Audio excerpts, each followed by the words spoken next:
Company creation के बाद हम एक स्टेप आगे बढ़ते हैं। जब नेक्स्ट टाइम आप टैली का सेटअप लॉगिन करते हैं तो आपके पास बेसिकली विंडोज़ पे ये शॉर्टकट अवेलेबल होगा, तो आप इसको डबल क्लिक करके ओपन कीजिए। और यहाँ पर आप नोटिस करेंगे कि जैन ट्रेडर्स लिमिटेड वो कंपनी थी जिसमें हम लास्ट लॉगिन हुए थे। तो आपके पास जितनी भी कंपनीज़ के ऑप्शन होंगे, हमेशा टैली सजेस्ट करेगा वो लास्ट कंपनी ओपन करने को जिस पे आप पहले काम कर रहे थे, द मोस्ट रीसेंट कंपनी।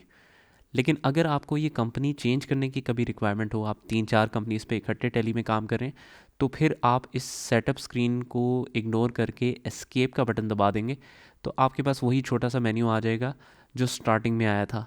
आप नोटिस करेंगे कि जब हम स्टार्टिंग में कंपनी क्रिएट कर रहे थे तो आपके पास सिलेक्ट कंपनी का ऑप्शन डिम था। वो आप सिलेक्ट नहीं कर सकते थे क्योंकि आपने फर्स्ट कंपनी कोई क्रिएट नहीं की थी। लेकिन अब जिस तरह की कंपनी हमारे पास मौजूद है, तो सिलेक्ट कंपनी का ऑप्शन हमारे पास इनेबल खुद ब खुद एक्टिव हो गया। तो सिलेक्ट कंपनी करने के लिए हम एस की शॉर्ट की भी यूज़ कर सकते हैं, या चाहें तो हम इसको डबल क्लिक करके ओपन कर लें। जैन ट्रेडर्स लिमिटेड ये हमारी करंट कंपनी थी। कंपनी का सीरियल नंबर यहाँ पर शो हो रहा है जो कि 10,000 में है। ये बाय डिफ़ॉल्ट नंबर्स हैं, 10,000, 20,000। इस लिहाज से कंपनी के सीरियल वाइज कंपनीज जनरेट होती जाएंगी जो कि इस लोकेशन पे सेव्ड हैं। अगर आपने किसी डिफरेंट लोकेशन से कंपनी की फ़ाइल्स ओपन करनी है जहाँ पर आपके लाइव कंपनी की फ़ाइल्स पड़ी हैं, तो आप यहाँ पर आके डायरेक्टरी को चेंज करेंगे। लेकिन बहरहाल मैं इसको स्टिल यही रहने देता हूँ। 1 जनवरी टू 31 दिसंबर हमारे पास पीरियड आ रहा है। हम डबल क्लिक करके इसको ओपन करेंगे क्योंकि हमने जैन ट्रेडर्स में सिक्योरिटी कंट्रोल को येस किया था और पासवर्ड नेम ऑफ यूज़र हमने डिफ़ाइन किया था एडमिन, और पासवर्ड हमने एडमिन ही डिफ़ाइन किया था। तो एडमिन, और एडमिन से मैं लॉगिन कर लेता हूँ। तो ये मेन गेटवे ऑफ टैली की स्क्रीन खुल गई। अच्छा, जिस तरह कि मैंने आपको पहले बताया कि टैली को टैली ERP कहते हैं, एंटरप्राइज रिसोर्स प्लानर। ऑल्दो कि ये SAP और ओरेकल जितना एफिशिएंट और वास्ट फंक्शनैलिटी में नहीं है, लेकिन फिर भी ERP का एक बेसिक इंट्रोडक्शन ये आपको देगा।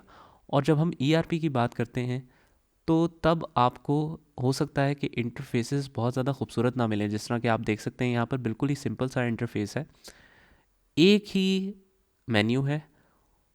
एक बात याद रखिएगा कि ERP सिस्टम्स हमेशा सिंगल मेन्यू बेस्ड होते हैं, ठीक है, सिंगल मेन्यू बेस्ड। उसमें कुछ एरियाज़ होंगे, मतलब एक मेन्यू है उसी में सारे एरियाज़ कवर्ड होंगे। मेजरली अगर आप बेसिक कॉन्सेप्ट की बात करें ERP के, तो वो 3 एरियाज़ में डिवाइड होता है।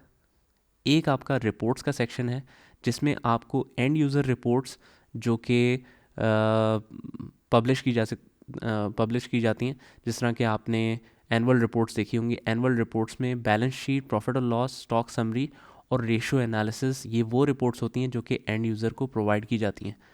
बाकी रिपोर्ट्स जिस तरह के ट्रायल बैलेंस, जिस तरह के डे बुक्स, ये सारी इंटरनल मैनेजमेंट रिपोर्ट्स होते हैं जिसको हम MIS का नाम भी देते हैं, that is called management information systems.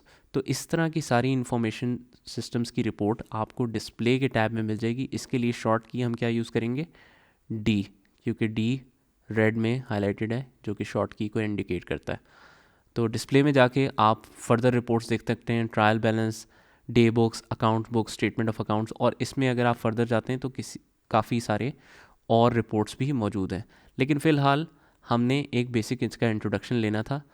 अगर आप इस मेन्यू से वापस निकल के बैक पे आना चाहते हैं मेन स्क्रीन पे, तो आप एस्केप का बटन दबाएंगे, ठीक है। ये हो गया रिपोर्ट्स का सेक्शन। ये तो हम तब डिटेल में देखेंगे जब हम ट्रांजैक्शंस इसमें पास कर लेंगे। बाकी 2 एरियाज़, टैली बहुत ही सिंपल सा सॉफ्टवेयर है, 2 एरियाज़ में डिवाइडेड है। एक चीज़ का नाम है मास्टर्स, एक चीज़ का नाम है ट्रांजैक्शंस। ट्रांजैक्शंस को आप ऐसे ले लें, anything which is recorded in a document form is your transaction.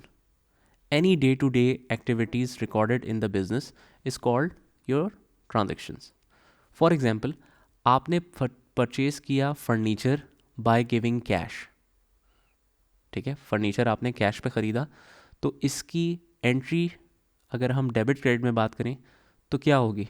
Debit होगा furniture as a fixed asset और क्रेडिट होना चाहिए कैश। लेकिन जब हम फर्स्ट टाइम ये अकाउंटिंग वाउचर्स में क्रिएट करने लगे थे तो हमें पता चला कि ट्रांजैक्शन के लिए हमारे पास ना फर्नीचर का लेजर मौजूद है और ना कैश का। तो ये लेजर जब फर्स्ट टाइम आप क्रिएट करेंगे तो वो क्रिएट होंगे मास्टर्स में।